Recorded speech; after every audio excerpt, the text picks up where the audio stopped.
raashinkana waxa weeyaan maalintii dhaweeytay maalinta TB-da adduunka 24 Maarch la qabanaya ballanqaadkii aan u sameynay hal bil inaan raashinka bixin doono iyadna ka badan tahay 2 biloodna ku filan runtii dhakhtarkan shirkadda Telesom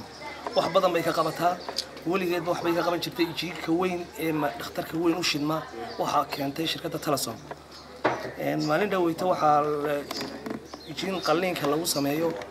oo loo doonayo dhakhtarka waxa lacagteedii kala barbixisay shirkadda Telesom maanta runtii qaybtii raashinkana waa nagan halkan ugu keenay hadiya jeerna shirkaddu way ka warhaysaa dhakhtarka wax qabadkeega waayo dadka yaala 250 baa dhakhtarka TB-da yaal waxay u baahan yihiin dawladdu wax ma siiso in la gacan qabto shirkadaha kalena ku daydaan in sida raashinka maanta 2 bilood aan u keenay iyaguna u soo caawiyaan waayo tabarucaad bay ku shaqeynayaan nimanka meesha jooga cid mishaar siisay iyo cid wax ku taageersan ma jirto anaguna waxaan aad uga mahadnaqaynaa sida wanaagsan ee nimankaasi nolol shaqeeyay dhakhaatiirtu alxamdulillah waxaan ku soo dhaweynayaa shirkadda Telesom oo raashinkan ugu deeqday isbitaalka TB-da iyadoo ka soo jawaabtay codsi hore ugu dirmay shirkadda Telesom runtii horena waynu caawin jirtay marka waxaan mahad uga celinaynaa moogtahay mucaawanada raashinka ee isbitaalka u keenay ilaahayna waxaan uga baranaynaa ajir iyo xasanaad ka siiyo maxay deeqdaa bukaanka isbitaalka ay u keenay marka waxaan kusoo dhaweynaya magaca maamulka isbitaalka waxaanu aad ugu mahad celinaynaa horta marka koowaad ilaahay baa mahad u sugnaatay waxaanu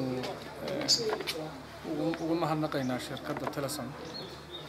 ka jawaabista degdega ay ka soo jawaabtay ballanqaadkii ay noo ballanqaaday maalintii 24 Maarch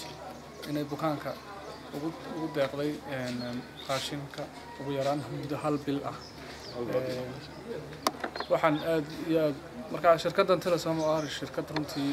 aad u caawisa hospitaalka madaragtay TB-da ee Boorama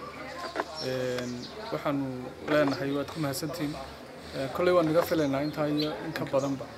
inaad moogtahay nala soo garab istaagi doontaan waxaan kaloon ku boorinayaa ganacsatada iyo shirkadaha kale ee gobolka iyo Booramaba iyo degmadaba inay runtii soo caawiyaan sidaa shirkadda Telesom bada soo caawisa inay iyaguna noo soo garab istaagaan aad baad ugu marka xiga aniga waxaan imid bishii 10aad aniga oo la igu sido gacmaha sidaa la igu sido imikana waxaan ahay nin deed ma garanaysaa dadka caadiga ka mid ah marka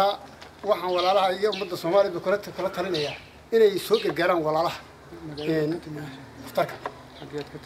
waxaan ka miday buurta Simoodi abaari tomba maanta noo keentay raashin bil ku filan 2 bilood bay ku filan yahay marka walaalahana waan salaamayaa inta kalena waxaan doonayaa waxaan leenahay ku daydaan walaalaha